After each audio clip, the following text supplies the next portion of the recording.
Buterevu ankwanirizaako ku YouTube channel yange ate olunaku olwaleero. Olwaleero njagadde mu ddakiika butono nnyo tudiscussing ku engeri gy'oggyamu watermarks mu bifaananyi mu ngeri eri simple ate eri fast nnyo. Mpozi gwe asharinga cha video zange weebale nnyo, gwe ategeeza ku balala bajje bayige weebale nnyo. Katugende maaso tutandikirewo tulabe engeri gyo oggyamu watermarks mu bifaananyi.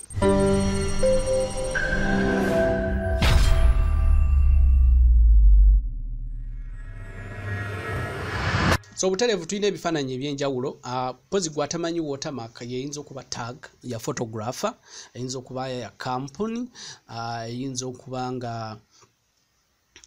nga ya muntu sekinomu ng'ekifaananyi kyakirinako copyright. Mpozi njagala okitegeere nga tonabona kujja watermark mu kifaananyi kya muntu kukikozesa, era oba omenya amateeka okukozesa content w'omuntu okujjako mpozi ng'ogenda kumuwa credit, olina okumuwa credit oba n'okumusayitinga mu content wo kubanga amateeka bwe gagamba. So nga tonakozesa content wa muntu kimanye nti kimenya amateeka, so kiba kisingako n'okozesa content owuwo. Naye newankubadde nga nkyogedde oyinza okusiŋŋaana nga olina ekifaananyi kye wandyetaaza okukozesa naye ng'ate kirimu ebigambo. So tugenda kuba nkuyigiriza engeri gy'oggya mu watermark. Kati nga bw'olaba ekifaananyi kino kirina watermark wano. Kino kirina watermark wano. Saako ne kino kugamba tulina cases ez'enjawulo ze tugenda okuba nga tulabiraku. Enkola eno nnyangu nnyo era tetwala wadde seconds. Tutandikirewo. So ojja no pickinga eno gye bayita rectangular mark tool, then no selectinga owali watermark. Bw'omala okuselectinga awali watermark, jangu ku edit ojje ku fill. Fill waliwo content ow'enjawulo, black pattern twamulaba nga tuyiga how to fill with a pattern nga tuyiga engeri gy'okolamu passport photos. Ate alaba video eyo genda oddeyo girabe oba ogyetaaga. So naye tugenda kukozesa kituyita content aware. So bwe selectinga content aware ogambe okay, boom, watermark yagenze dda. So katukisavinge ekyo ekifaananyi. Okay, katusoke tugende mu maaso. So ndowooza essaawa eno kati olabye engeri gy'okujjamu watermark. Selectinga watermark aweri, genda ku edit, fill, content aware. Bw'omala okugiselectinga within seconds ye Photoshop abeera akoze calculations era najjamu bulungi watermark nga toyinza kugiraba wantu wonna. Bwe nzizaawo emabega olaba ndowooza. So edit, fill and content aware. So ne bwe banene etya. So tugeze selectinga nojja ku edit, nojja ku fill, content aware era no selectinga endala. Tugamba edit, fill, then no picking option ya content aware.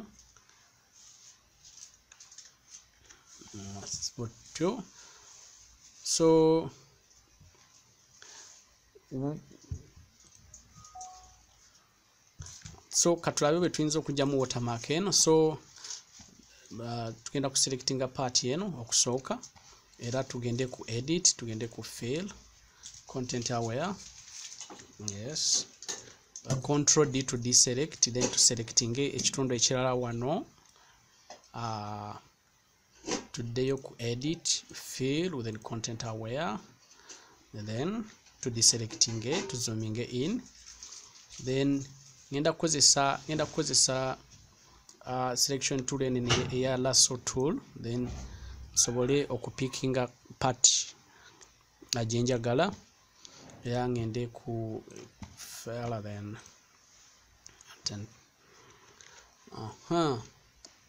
so olw'ensonga nti obeera olina okukiwa obudde kubanga si si watermarks zonna nti zifaanagana kubanga nkakasa ojja kusingana watermarks ez'enjawulo wabwera eyo. Guluma yaguzza ate naawe era oba olina okukakasa nti nno ozijjamu. So wano ngenda kukozesa cron stamp, nzije mpikinge wano then nzije mpestinge mu nviiri muno, kakase nti enviiri zisigala nviiri,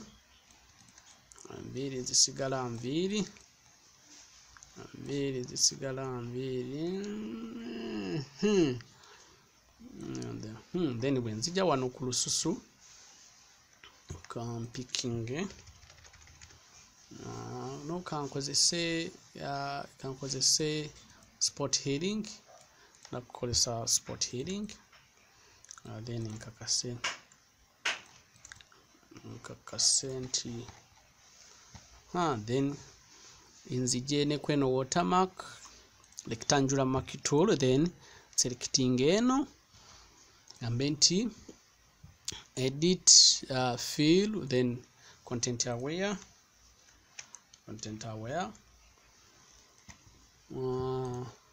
ndoza ofunye idea engeri gy'osobola okujjamu watermark mu bifaananyi mu ngeri ennyangu ennyo ate eri fast nnyo, mu ngeri ennyangu ate eri fast ennyo.